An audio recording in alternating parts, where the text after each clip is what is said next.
Il 2018 ha concentrato gli eventi più intensi dal punto di vista meteorologico nel passaggio perturbato di fine ottobre. Arriverà l'ARPAL della regione Liguria che stila una sorta di bilancio dell'anno trascorso.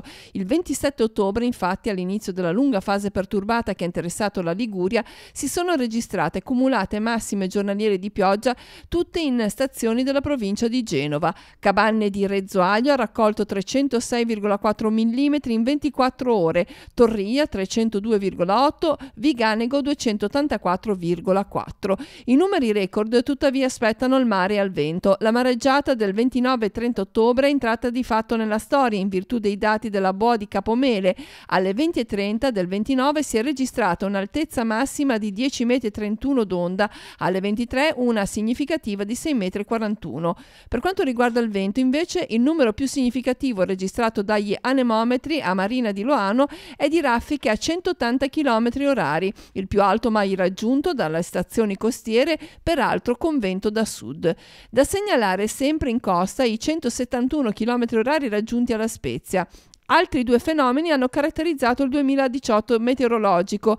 A cavallo tra febbraio e marzo la regione è stata interessata da un'ondata intensa di freddo con valori minimi di temperature raggiunti nel ponente. In estate, invece, in particolare tra fine luglio e la prima parte del mese di agosto, il caldo è stato grande protagonista con valori elevati soprattutto nello Spezzino, dove il termometro si è avvicinato ai 40 gradi. Il giorno più caldo è stato il 1 agosto, quando a Castelnuovo Magra si sono registrati 39,6 gradi e a Padivarma 39,4. Il 2018 in Liguria si è attestato al primo posto nella classifica degli anni più caldi dal 1963. Infine la pioggia. La stazione di Urbe Vara Superiore nel Savonese ha superato il tetto di 3.000 mm annui, raggiungendo quota 3.017,8 caduti in 121 giorni di pioggia. Al secondo posto in questa particolare graduatoria Monte Pennello, alle spalle del ponente genovese, dove dal 1 gennaio al 31 dicembre sono caduti 2.591,4 mm di pioggia.